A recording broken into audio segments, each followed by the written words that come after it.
ನಮ್ಮ ಅಕ್ಕ ಇಬ್ಬರು ಶಾಪಿಂಗ್ ಹೋಗಿದ್ವಿ. ಶಾಪಿಂಗ್ ಮುಗಿಸ್ಕೊಂಡು ಬರ್ತಾ ಇರ್ಬೇಕಾದ್ರೆ ಹೊರಗಡೆ ಬೈಕ್ ಹತ್ತಕ್ಕೆ ಬಂದ್ಲು. ನಾನು ನೀನು ದಪ್ಪ ಇದೆಯಾ ಹತ್ಬೇಡ ಅಂತೇಳಿ ರೇಗಿಸ್ಬಿಟ್ಟೆ.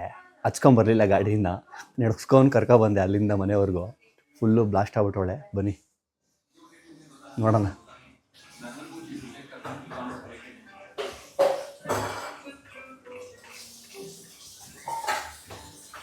ನೋಡಿ, ಮಾತಾಡ್ಸಿದ್ರು ಮಾತಾಡ್ತಾ ಇಲ್ಲ ಅಕ್ಕ. ಫುಲ್ಲು ಬ್ಲಾಸ್ಟ್ ಆಗ್ಬಿಟ್ಟವಳು ನನ್ನ ಮೇಲೆ. ಹಲೋ ಏಯ್, ಇಲ್ಲಿ ನೋಡ, ಇಲ್ಲ ಆಯಿತು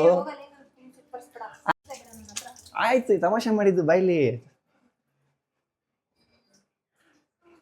ನೋಡಿ, ಫುಲ್ಲು ಬ್ಲಾಸ್ಟ್ ಆಗ್ಬಿಟ್ಟವಳೆ. ಮಾತಾಡಿದ್ರು ಮಾತಾಡ್ತಾ ಇಲ್ಲ. ಅದಕ್ಕೆ ಸಾರಿ ಕೇಳೋಣ ಅಂತ ಬಂದಿದ್ದೀನಿ. ಡವ್ ಏನಿಲ್ಲ, ಆಯ್ತು ಬಿಡು. ನಿನಗೆ ರೇಗಿಸ್ತೀರ, ಇನ್ನಾರಿಗೆ ರೇಗ್ಸೋಣ. ಕೂಲ್. ನೋಡಿ ಫ್ರೆಂಡ್ಸ್, ಹೇಳಿದ್ರು ಇನ್ನೂ ಫುಲ್ ಹುರ್ಕೊಂಡು ಮಾತಾಡ್ತಾ ಇಲ್ಲ. ಅಂದರು ಏನೇ ಹೇಳಿ, ಈ ಥರ ಅಕ್ಕಂದಿರಿಗೆ ಅವಾಗವಾಗ ರೇಗ್ಸೋದು, ಅದರಲ್ಲಿ ಸಿಗೋ ಮಜಾ ಬೇರೆದ್ರಲ್ಲಿ ಸಿಗಲ್ಲ ಅಲ್ವಾ? ಇದೇ ಥರ ನಿಮಗೂ ಮೂತಿ ತಿಕ್ಸೋ ಅಕ್ಕ ಇದ್ದರೆ ಟ್ಯಾಗ್ ಮಾಡಿ, ಶೇರ್ ಮಾಡಿ.